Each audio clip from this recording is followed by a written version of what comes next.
Hey there, TNA fam. How's it going? We're back at the Impact Zone podcast to talk more TNA wrestling shenanigans. Today, I want to talk about a question somebody asked, which was about Moose challenging Ethan Page for the North American Championship. Will he win? I don't think so, honestly. The main reason I haven't really covered like a lot of this stuff is like 9 times out of 10, I feel like that nothing is going to happen. I think if they actually do something and the title changes, then we'll talk about it. But like this is symptomatic of the WWE TNA relationship. WWE, how many titles have they won? Like they've won the Knockouts twice. Knockouts world title twice. The world title once and the international title once. That's 4, right?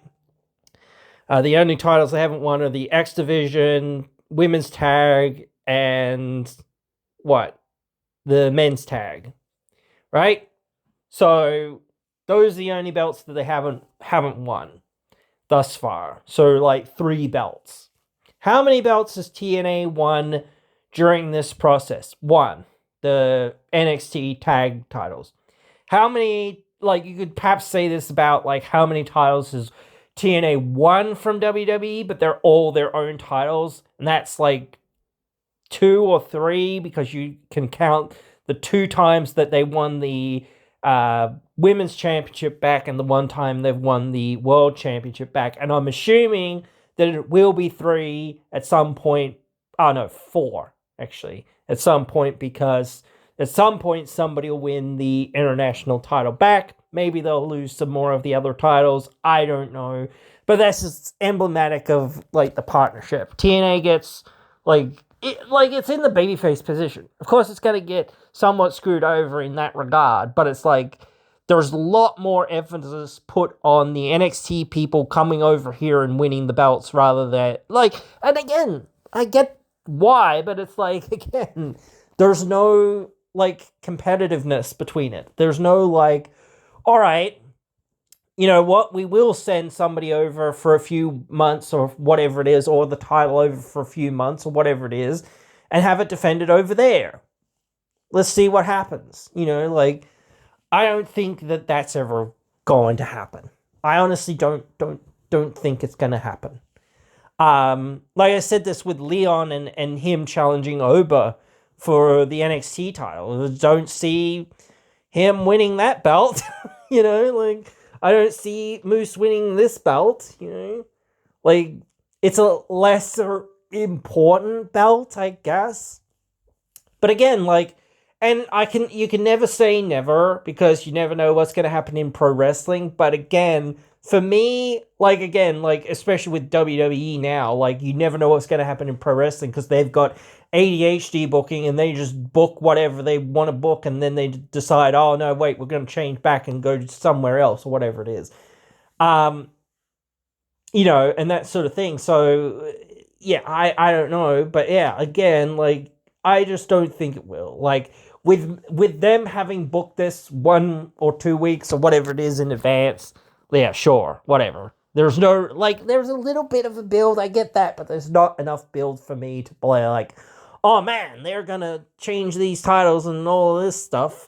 And, you've seen Slater win a match there on NXT, but you haven't seen Moose win a match. I think, he had a match with Oba, but did he have another match there on NXT at any point? I think he did.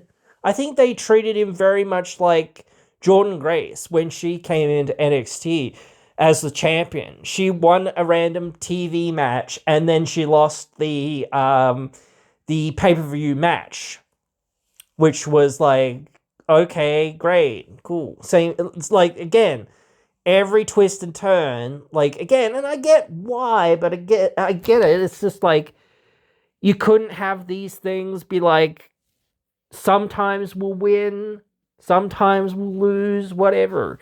No, every time it's the same formula, sort of thing. Jordan comes in as the champion. Like Zachary Wentz, same thing. He came in as the X Division champion and then lost to Dez. Or what was his name over in WWE? I can't even freaking remember. But whatever. Like, again, same thing. Lost to him. Then Moose went over and won a random match on TV and then lost to Oba. Like, it's crazy. And Joe Hendry went over there, like, obviously he's not going to win the Royal Rumble, but, like, and, like, he didn't really have much of a performance there. He was, like, only in there for, like, 5 minutes or whatever. I think, again, like, you could say, oh, well, he's more about that, spot of, like, turning around and doing his thing or whatever else, or just the moment of, like, seeing him come out or whatever is, like, the thing or whatever. But, like, okay, that's fine. Like, I can live with him, like, going in there and not winning. But, like, and maybe you could say, oh, well, he can have a match with Randy Orton or something like that, and it's like, oh, okay, why? Like, and then especially lose in, like, 5 minutes or whatever. It's like, that shows him as being really weak. And, like, if you're gonna do that, then you should have a follow-up and be like, you beat me, Randy, and I'm holding this belt, so that means, hey, you know what? You should have a title shot against me. I will defend this against you. Should have built to something between the two. Not just, oh, well, that happened. Bye. See ya. Whatever. Instead of doing that, you should have been like, oh, okay, we've done that now. Okay, well, Randy's going to challenge him at some point in TNA. Or whatever. Or even in NXT or something. Or whatever it is. Or even on WWE pay-per-view. Okay, and then somehow Joe Hendry wins or something, or whatever, shenanigans. I don't know, but again, like, those are the emblematic things of this, I don't want to say rivalry, but, like, rivalry within the companies or whatever, like, within the storylines and whatnot. So again, like, and I get, like, exposure is a big deal in many ways, especially, like, before this TV deal got really, like, going. It was a really big deal. And, like, AJ was, like, the biggest thing, like, coming to TNA for the first time in whatever it was, over a decade, was the hugest ticket mover in TNA history. So that was insane. Like, there was a lot to like for that show, I think. There was a lot going into that show. And fans wanted to see certain things, obviously. And like a lot of pay-per-views, a lot of their shows had been really, like, well attended for a while. And now I'm not really talking about the whole Moose Ethan Page thing, but I'm just talking emblematically about the whole situation. But yeah, TNA's pay-per-views and whatnot, their shows had been doing better and better and better for a while. Yes, like, you can say, oh, well, how much is that to do with the WWE influence? Perhaps a little bit, yes, absolutely. But, again, they'd been doing better and better and better and better anyway. But just that little bit of exposure, because, again, no one, like, people probably forgot that TNA was around or thought that it had gone out of existence or whatever else it was, especially when they changed their name. A lot of people thought, oh, well, what happened to that thing TNA, or whatever it was. And, like, I heard Chris Sabin and other people saying effectively the same thing when they would go on tour or when they would do different shows as Impact Wrestling or whatever else, they were doing. And people would say, what is that? And they'd say, oh, you remember TNA? And they'd say, oh, yeah, I remember TNA or whatever. And they'd say, oh, yeah, it's that, but it's a different name or whatever. And they're like, oh, type thing.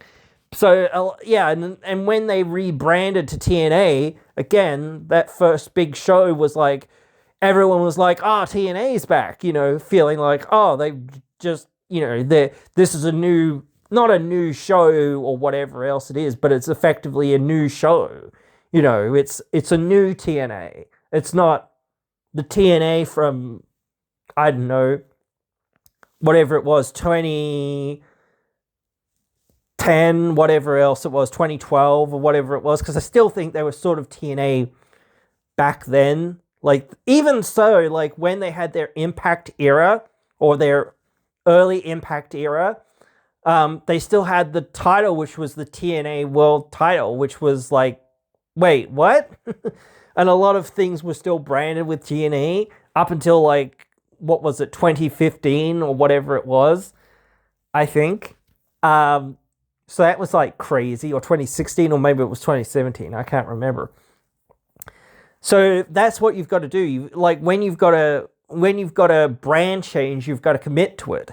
Like, so you can't half-ass it and be like, oh yeah, but our X Division title is still the TNA title, or our World title still says TNA on it. You know, whatever else it is. It's like, no, you've got to have a new belt. You've got to have a new title that says Impact, you know, Impact Wrestling, not TNA, because, like, again, you're confusing the branding, you know. You've got to have one branding.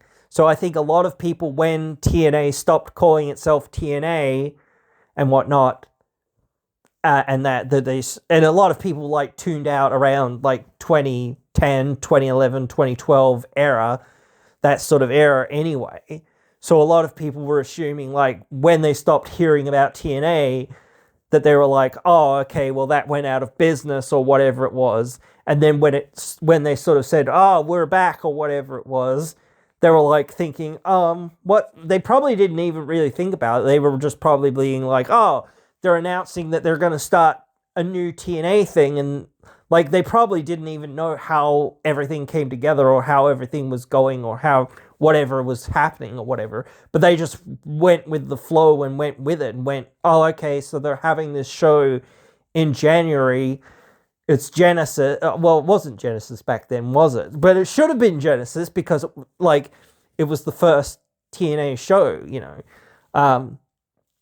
But yeah, like, and I think a lot of people were like, oh, this is TNA, like, 2.0 or whatever it is. But it, you know, like, kind of not really. They're not saying, oh, it's 2.0, but it's basically TNA 2.0. They're relaunching, and they've got Alex Shelley, one of the, you know, faces of the company from, you know, years and years and years ago, or whatever else it was. And here they have this guy Moose, and here they have these other guys and gals and whatever else it is, and, you know, whatever is going on. So a lot of people probably didn't even realize that TNA had been, you know, under a different name for so long, or whatever else it was, or didn't even really care. Like, they were just like, yeah, I only remember TNA and the member berries, you know, whatever it is. You know, I remember AJ Styles and this and that and whatever else.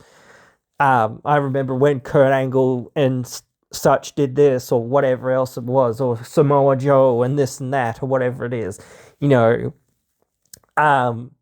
So again, like, I think there was a lot of that. There was a lot of stigma, and there is still a lot of stigma around TNA. I've talked about this so goddamn much, but that is still there, and I still think that there is, unfortunately, some warrant to say some negative things about it in that regard, of saying, you know, for a long time it's felt like not the identity, but the creative has always let TNA down. It's not the wrestlers that have let TNA down. It's always been the creative. And yes, their creative has been a lot better in the years, but, and I know, like, you might, and I've said this before, it's like, you might say, oh, well, you know, like, I even tried to argue for some of the creative, but it is like, at a certain point, you've got to give the fans what they want at the time that they want it, at the time that it's the hottest, and you've kind of got to tease it before it's as hot as what it can be. You know what I mean? Like, Joe Hendry was really hot for a long time before he got that title shot, or those title shots, or that main event slot. You should have been giving him main event slots way before that. You should have been teasing that he could become champion way before that. And I know, like, you had your own story that you wanted to tell, but at the end of the day, you should have just said, okay, cool. that this is what our fans want. At a certain point, we've got to give it to them, and we've got to give it to them as quickly as possible. So perhaps let's throw out the plans that we actually had, and let's move in a different direction. So let's give them Joe Hendry as quickly as what we can. We're still going to do some other stuff to give him some bumps and lumps in the road or whatever else it is. Or we're going to build up some of these other people like Kazarian or like whomever or whatever. And, I think actually giving Kazarian the call your shot was actually kind of a mistake in some ways that year. Because if he had have won like a battle royal or anything, he could have challenged Joe Hendry in his hometown and tried to beat Joe Hendry. Having the fact that you have this opportunity at any time to use, and having being a guy that basically could have got a title shot at any time, really means he shouldn't have had that opportunity. You could have given it to anyone. I think that this time around, it's worked out much better in giving him the call your shot. But, whatever. I don't know who you would have put it on how you would have utilized it, and would it have worked out as well? Because again, that's actually added something to his story in some ways, though I don't really 100% agree with it. I think that it's a bit silly because it is like, hey, he's been chasing that title for 20 odd goddamn years. You don't think he's hungry enough to friggin' well just cash the friggin' thing in after 20 long years of waiting to get the belt? No, he has to lose the call your shot and then go through another arc to then get the second call your shot, to then call his shot in the right moment and realize, yes, I've got to do this now, because I'm not going to get another opportunity, not like last time. I'm not going to mess it up and wait or whatever, or pre-call my shot or whatever else it is. No, I'm doing it now, like that sort of thing. I don't know, but it is good storytelling in some ways. It's just again, I think that the fans obviously want one thing, and I understand, again, what they want. So delivering it to them, and I think Santana, he probably, again, needed to be in that main event sooner, in that picture sooner, and it was really tough because again, are you going to bring in Trick Williams sooner? I think it would have made sense for him to come in sooner and start that run sooner, and then finish it up at Slammiversary after 6 months. That would have worked a whole lot better. And then you get to Genesis, and then you have something big for Santana. I don't know what really, but again, you have something big for him. Maybe even the rematch. I don't know. Whatever. Or whatnot. I don't know. Something else. You always got something else, and that's why you've got to build more people. You can't just sit around and go, oh well, we've got this Mike Santana guy and he's going to carry us through. Even if you've done the right thing and pushed the guy that people want, you've got to push people to face him. You've got to push AJ Francis, or you've got to start going, okay, yes, we've got Nick Nemeth, or yes, we've got Kazarian, or yes, we've got EY, or whatever. Those guys who are certified main event guys, or whatever. We've got Eddie Edwards and we've got Moose, those guys that are somewhat certified main event guys. But we can't just rely on them. We've got to build our other guys. We've got to, put these other guys up to that at that level. We've got Mustafa Ali here, we've got a bunch of really great, talent, but we've got to push them up to that level and say, okay, no, you are now main event. You're now main event. Not just you're here and you're doing some fun stuff or whatever else it is. Again, no, we're going to do something with you. You're going to get that thing, or we're going to do something with it. Not just, oh, okay, you're here or whatever. The company for the last 20 years has had that problem, really. In many ways, it's been stop-start, with a lot of talent. it's crazy. Like up until like the title switched over from the NWA to TNA, like there were only a handful of times that the title was actually on, a younger and up and coming star. Most of the time it was on Jeff Jarrett and whatnot. And like I can get you saying, "Oh, okay, we're going to put the belt on Sting or whatever else it is," to have him have his big moment a decade after he won the belt or whatever it was and all of that. That was cool. But again, you can't just say, "Okay, we're going to put this belt on Sting or whatever else it is." And what they did from like taking it off of him and putting it straight onto Abyss, I actually think that had a lot of merit to it, and I think that was kind of cool. And I can't remember when this happened, but I liked the stuff that Abyss was kind of doing. I think this was before that, wasn't it? Where Abyss was like torturing Christian Cage, and I think he was the champion, and all of this, and he just about drowned him in a pool and all of that sort of stuff. I think that was just before that, and yeah, like, because I remember Christian won it off Jeff Jarrett. I think at some point Jarrett won it off of Christian, maybe, or maybe he won it like I think he actually won it in King of the Mountain, didn't he, or something like that. And then like you went on a very long run of him holding that belt again, and then like he lost it to Sting. Like, I'm trying to remember stuff here, guys. Like, but you know what I mean. But yeah, like, then, like, Abyss should have been solidified. He should have been in that main event picture, like, all the time. Not all the time, but, like, he should have been a main event player, like, the whole time. All the way through. You know what I mean? He never held the title again, basically. So it was like, why do that? Like, he's one of your most loyal soldiers, and he's one of the biggest stars that you've made. So, and I know some people will always say, "Oh, he's budget Kane, or he's budget Mankind, or he's budget Undertaker, or whatever else it is." But, like, he's one of your most, like, iconic and original creations. So, again, like, why not have him in that picture more? And yes, you've got to have your Samoa Joes, and you've got to have your AJ Styles and whatever else. Like, but yeah, he could still be in that picture. Like, he should still be in that picture. Like, I remember, like, Ken Shamrock losing it to R-Truth, effectively, before he was, like, R-Truth or whatever it was. But, like, that was like, okay, this new guy. He was in WWE for Hot Cup of Tea, but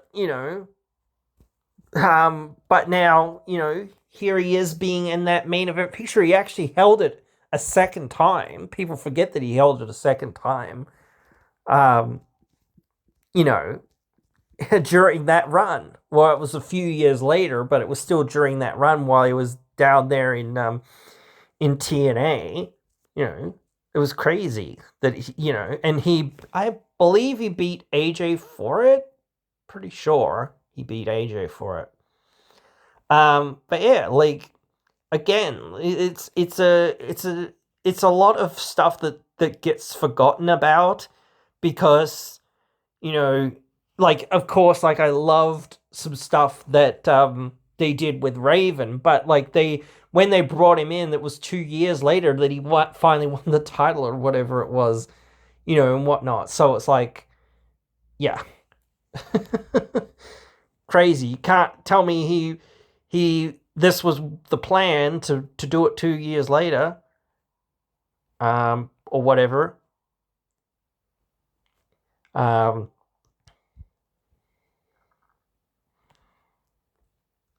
I think Rhino was another decent, good pick in some ways. He was kind of a contemporary. He'd kind of been around. He'd been ECW champion, and he was still relevant at that time. He was like on the level of Christian Cage in some ways, as far as like a relative booking. And I think Raven's still on that same level at that time as well. They were contemporaries. They were guys that were a big name sort of just at that time and still kind of hanging on. but hadn't really like gotten their due. Same with Ken Shamrock. He'd been a big name, but he really hadn't got his dues. He hadn't become that like main event level guy.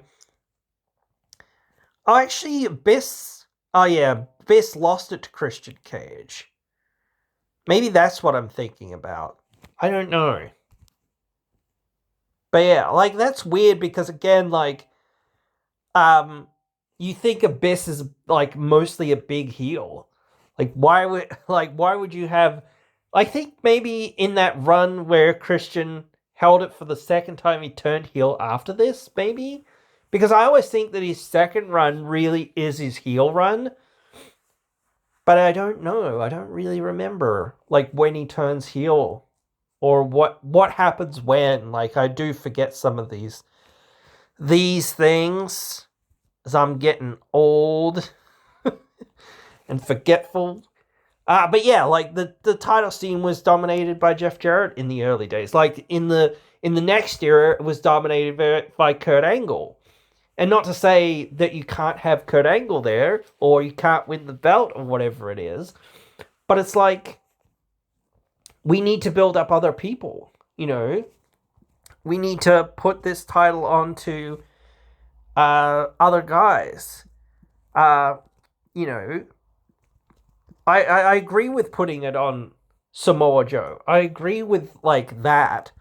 I liked the main event Mafia thing. I actually liked Sting being in the main event Mafia. You know, but, you know, it's an interesting thing to say, well, what is the thing to do, or why to do? You know what I mean? But yeah. It does feel very much like the old boys club, so to speak, of like a lot of wrestlers from the past, you know, who were over basically a few years ago, whatever it was, dominating the scene, and it's like, where are the new guys? I think I liked Foley, but I don't think he really needed to hold the title, and I don't know whether it actually elevated the title or gave the title any more legitimacy or whatever. Then you had like Rob Van Dam, who was a contemporary, I would say.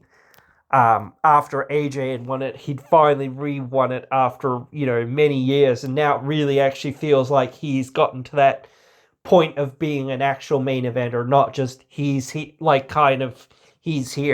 I don't know, or we're just trying to put the belt on him just to try to get him to that point in some people's mind. So I don't know, but yeah, like, I don't know, because like half of that run is like heel AJ, and I don't know whether that really ever worked that well, because it's like, instead of trying to make him just Ric Flair's protege or just this, you know, heel champion, now you're trying to make him Ric Flair. You know, like, you could still say he's the greatest or whatever, just not, you know, I don't know, he's trying to be Flair or whatever. That's too much, I think. And same for Abyss. They tried too hard to make Abyss basically Hulk Hogan 2.0 or whatever. So again, that I don't think that was, like, again, it's echoing back to too much, like, these guys can't get over on their own. They've got to have gimmicks from, you know, 20 odd years ago that were basically just about passe at that time, and even passe, like, you know, 20 years ago, whatever it was, you know, handed down to them to get them over. Jeff Hardy won it. He was contemporary, finally. But again, it's more like just WWE guys, not the TNA homegrown talent. But as I say, then it went Mr. Anderson. Another, like, yes, you can say, well, he was never really capitalized on in WWE, so you can equivalent to, like, Christian Cage. And I do think, like, you know, Rhino, you could equivalent to, like, he was in WWE, same with Raven. So it's like, you're trying to build up this idea, but like by this time, like the idea of the title should already be like set. Like the prestige levels of it should be set. Yes, you can have these guys challenge for it and even win it, but it's like, you know, when you don't have anyone else kind of your own making or whatever in there, it's like, oh man, you know, we're just relying on the WWE guys. And I think like the reign that Sting had, because like it was like he had to take it off Jeff, was like, I think one of those things was like, oh man, that sucks. But I do think like obviously Sting, not like later on, I believe he holds it again, which is just silly.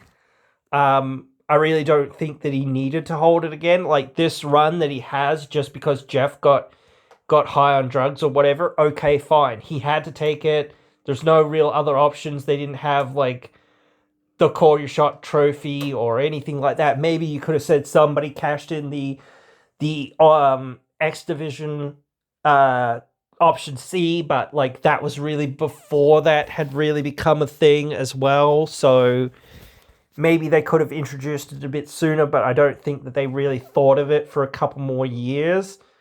Like I think like it going on to Kurt Angle, I don't know, because like again, like I wanted to see guys like James Storm. Like finally James Storm then gets it, and then Bobby Roode gets it. That was like great. And then Austin Aries, another guy that you've like, now you've got 2 or 3 in a row of like guys that you've, you know, maybe you could argue Austin Aries was Ring of Honor. Same with like Joe or whatever. But like only the most hardcore of hardcore people really knew what Ring of Honor was and were watching it. Like most people were like just barely even knew what TNA was, and it was way more mainstream. Like, so again, they probably never knew about it. But that's finally another guy that's yours. Like, but then it's right back on Hardy. Like, I liked that they did this whole thing with Bully Ray and the Aces and Eights and whatever else, all that stuff. But again, it's like, you know, former WWE guy. Yes, you've made him into your own guy or whatever else it is. You've given this guy who was never really given a chance to shine as that main event level guy a chance. But it's like, you know, could we have found somebody else, you know, sort of thing, or made somebody else the face of it, and Bully Ray just is one of the henchmen or whatever? I don't know. He had a great run, obviously, but still, it's just like, and it's like, we've already been too over-reliant on the WWE. So it's like, you know, again, we should be moving as far away from that as we can. Chris Sabin finally wins it. Another guy that deserved more of a run and more time there, and whatnot. Magnus, like this guy, we'd seen him. I believe we were watching 07. I remember the British Invasion or whatever they were called. And Doug Williams winning the X Division title. I think that was in 09, I think. Maybe? I can't remember. But yeah, like, we saw him in that faction with Rob Terry and all of that. So, like, we'd seen him for a while in that, you know, and if you'd been watching long enough, you'd seen his rise throughout, like, from being, like, just a guy that's there and maybe a tag team guy and maybe like a tag team champion to sort of a mid-carder to, you know, now being the world champion. So it felt like one of our guys, like, even if he's a heel or whatever. Eric Young finally, like very slow, like with this, getting it like way too late, like in some ways, like, but finally well earned. Lashley is like, again, another guy that's on the fence. Like, I feel like he's like so associated with WWE, but he's so associated with WWE, like more so after his run here in TNA. Like, he had a run in WWE before this, obviously, but it didn't pan out. It didn't really amount to anything. He had a US title run and he had an ECW world title run, but we knew that they didn't care two hoots and hollers about either of those titles. So again, like he came to TNA, like much like Christian Cage, much like Rhino, much like Raven, much like a lot of people, and like within a year or two, he's won the title. Like they really did do good stuff with him, and this is where the Beatdown Clan came from, or whatever you want to call it nowadays. Eventually. I don't know about like Kurt winning it, but like for the last time, getting a nice little run with the belt in this era was like, okay, cool. And then you get EC3 winning the belt, like off of Kurt, that iconic moment and whatnot.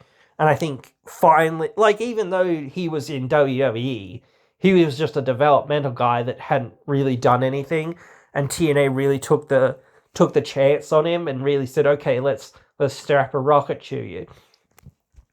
I think there were, like, when Matt Hardy won it, like, especially during this era, it was like, why are you doing that? It's like, and, like, I think that there were other guys that could have used it way more, and I think you should have kept telling this, like, long-term story of, like, Matt can't beat Jeff, because, like, that's sort of what a lot of, even though he has this heel run that's in here and whatnot, it's like, yeah, but, like, you should have just kept saying the same thing. He can't beat Jeff. He can't, surpass Jeff, and all of this. You sort of kept building towards that, and then that finally makes him crack and go crazy and become broken Matt Hardy and whatnot later on, which, he should have had a title run then. He should have had that world title run then, and then, gone from there, instead of,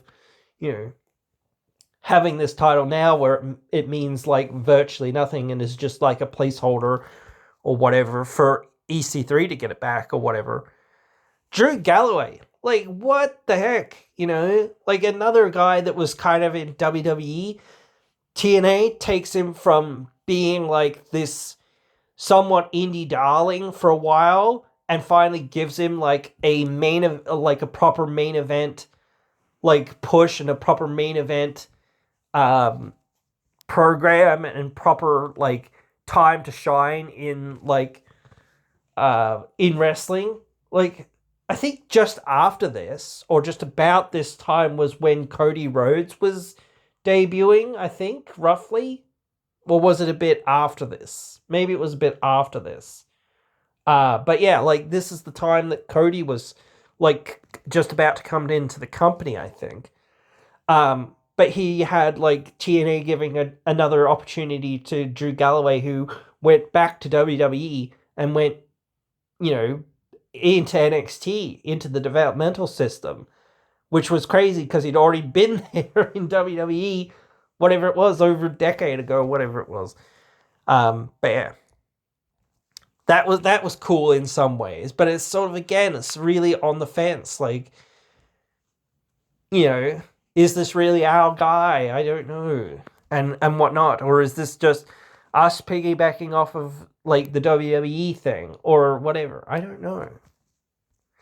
Eddie, like, you could say some stuff about him being there in WWE, but he was there as a tag team guy, really, and like they properly made him from being like that tag team guy into being like that main event level guy. So again, they'd finally done something.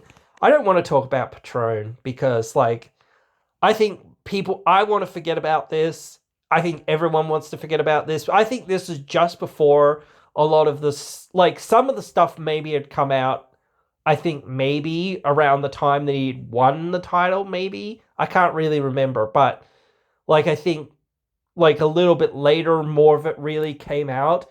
And, yeah, like, he was a contemporary in some ways, but, yeah, I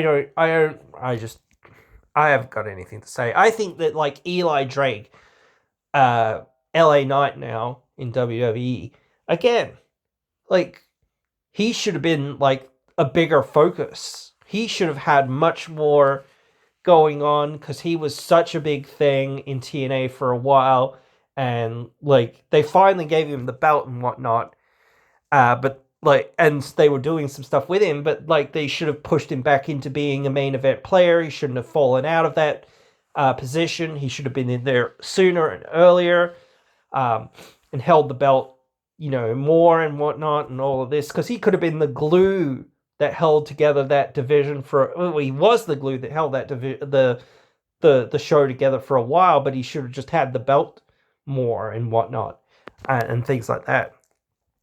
I like Pentagon, but he only had a day reign, so, and again, I don't know that he's really your guy when he's only here for as champ for a day, and it's whatever, or whatever it was, a week, or whatever it was.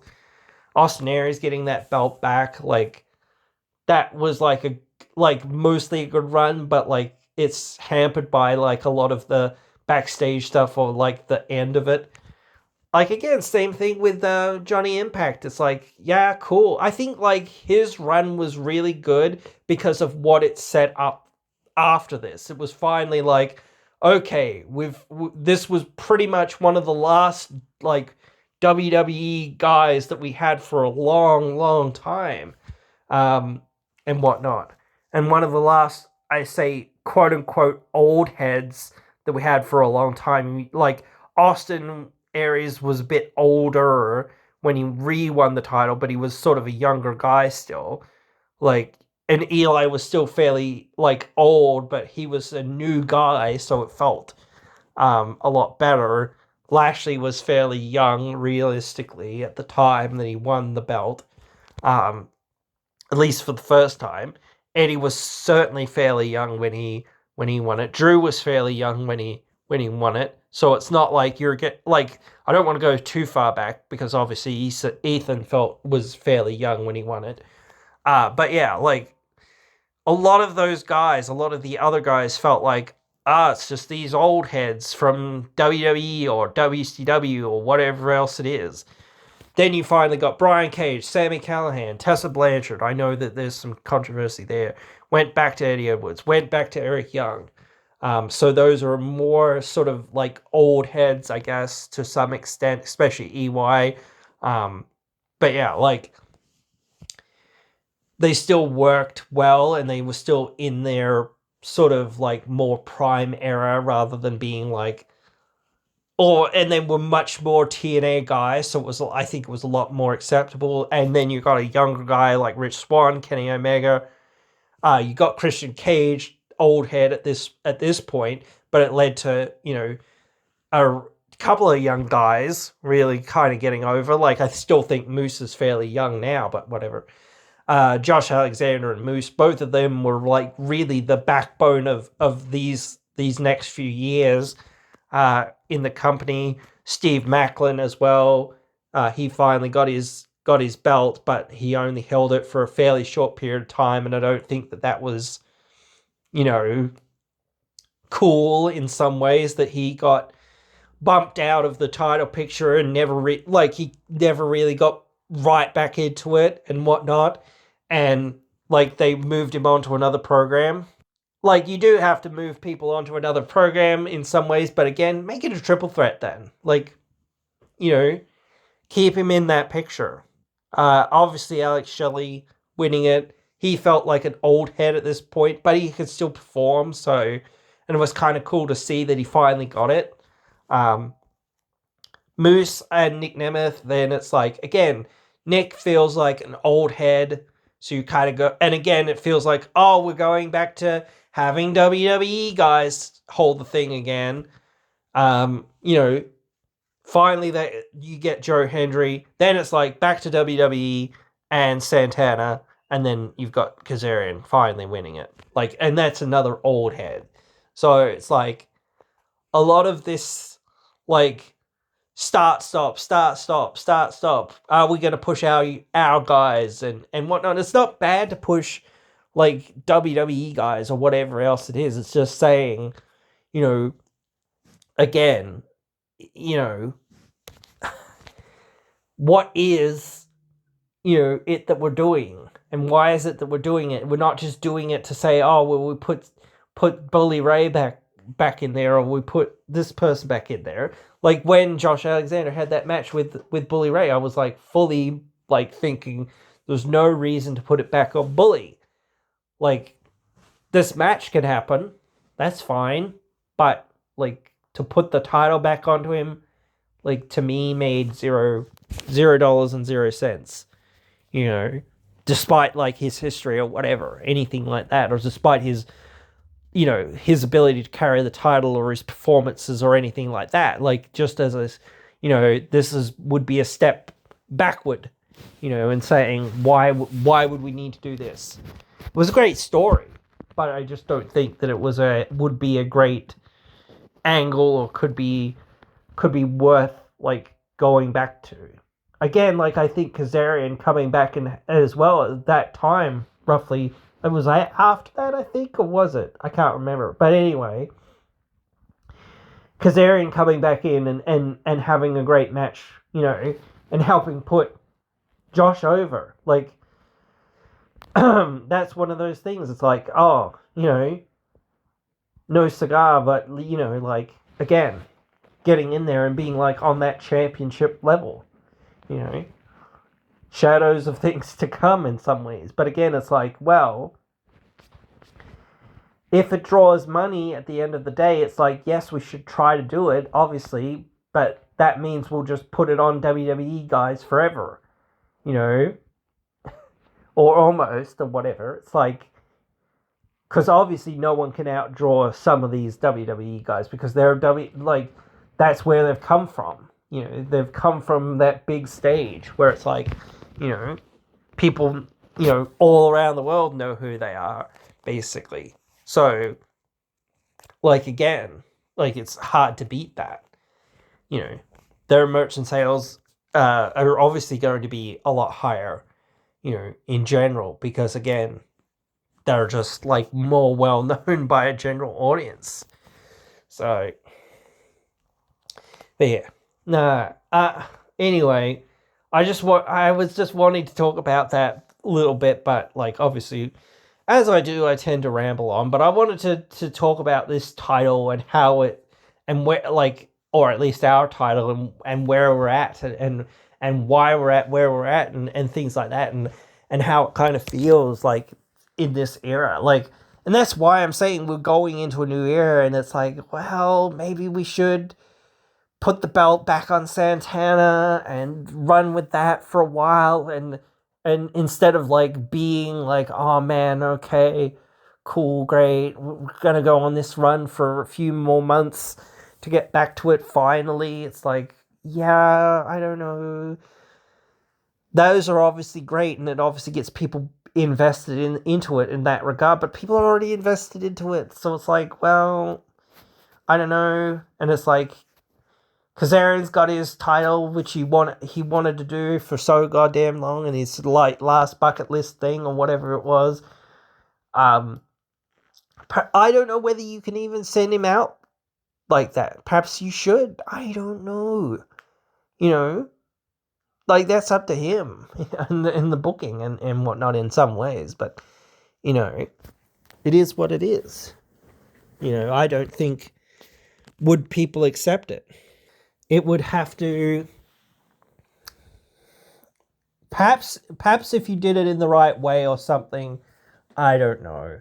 Maybe, like, if Santana beats him or whatever, and then he's like unties his boots or whatever in the middle of the ring or whatnot, does that whole thing, or even hands his boots to Santana, I don't bloody know, but whatever, and then walks out, it's like, oh, okay. But the thing is, like, I still think he could be a great asset to the company, like, in many ways. Like, I think, like, as the international champion, he could be a great international champion. He could be in that spot very easily, be a great mid-card, upper mid-card guy, or even be the X Division champion. Though, again, I do feel like, you know, mostly that should be on younger guys or whatever, because, again, like, the style lends itself to being, like, this is a younger guy's kind of title or whatever.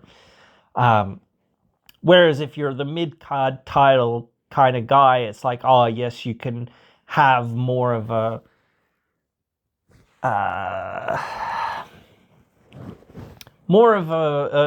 standards match, and you can have your legends and your icons and your some of your bigger stars, but that are now like a lot older, kind of in that position, and trying to put, you know, your younger guys over to the next level, sort of thing. They're not quite on that world title or main event level title kind of picture anymore, but they're still important and still need to be there and to help put new guys over. So it's like, well, yeah, that's something you should still be like, okay, we could do this with you. And now I don't know why it was that they decided to shift through Kazarian so quickly in that mid-card title run, because again, that makes you feel like, oh, he's going to have another short run here, you know, like that was I think as well, it's like you've almost told the same story with him a few times in some ways.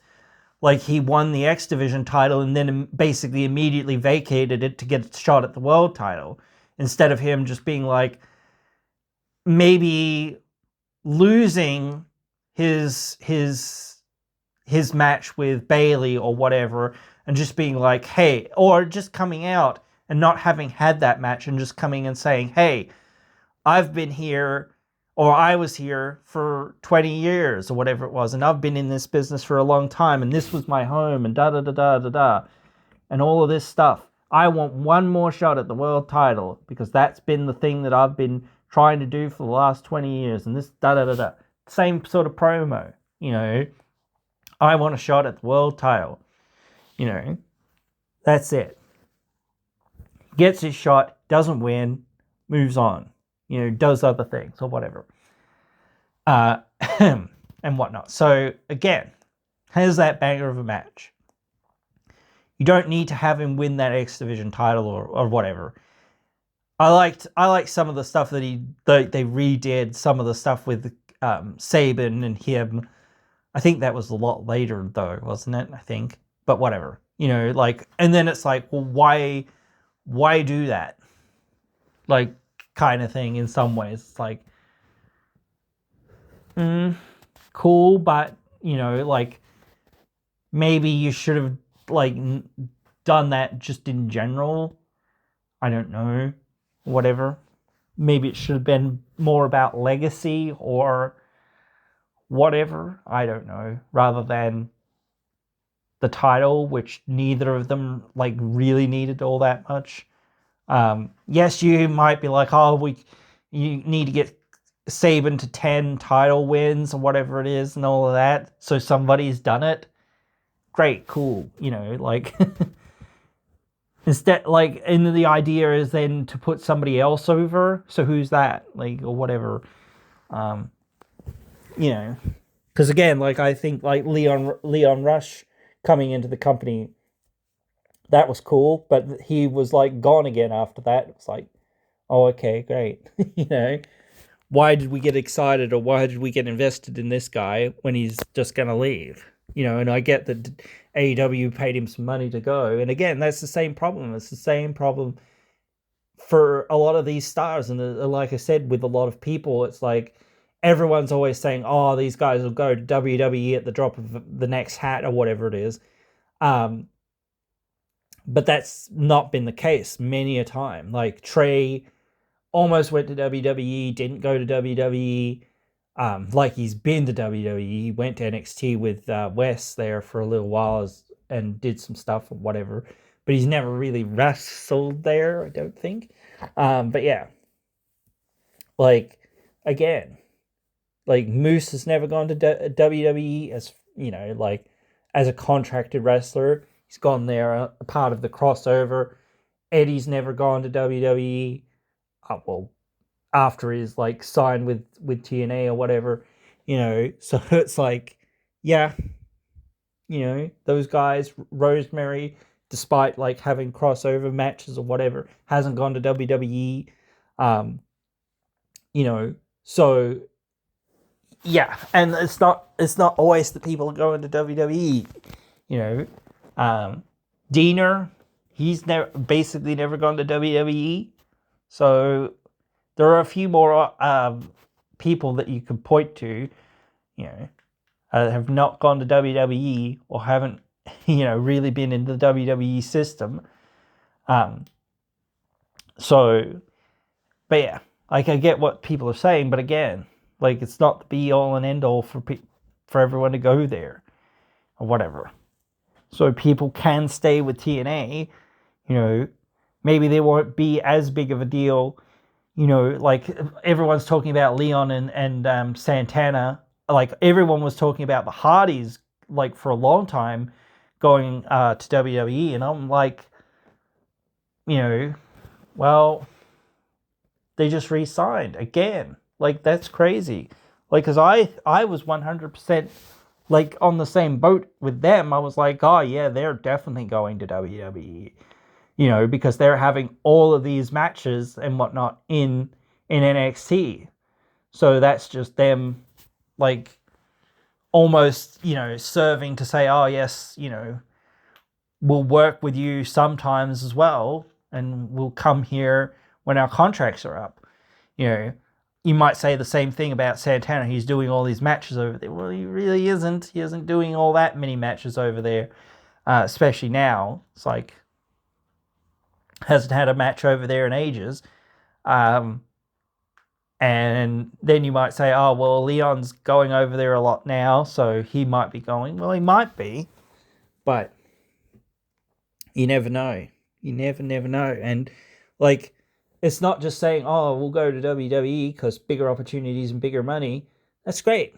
But, like, even if you're on the developmental or whatever it is, and then maybe that's all you're doing, it's like way, way more pressure, way more dates, way more things. So it's like there's a lot more involved in it. And if that's where he wants to go and what he wants to do, that's up to him too, But again, yes, we do need to keep talent for more than a year or 6 months or even 2 years or whatever else it is. You need to, like, if they're going to have talent coming through, it's like we've got to have them for a little while to get them, inclined to the audience. Because it's like if the audience feels like, oh man, even if we do make a superstar here, well, it doesn't matter because as soon as they're getting anywhere and we're finally invested and they're finally to that level, it's like, right, off to WWE they go. Like, that's what I mean. Or off to AEW they go, or whatever. It's like, that's what you have to avoid. You have to avoid this, well, off to the next place they go, Like, it's the same thing for the indies as well. Like, a lot of the indies, like they can't really, they can't really do that though. Like, at least TNA, they're on TV and they have something and they have some sort of platform, that more than two people and a dog or whatever the local audience know about.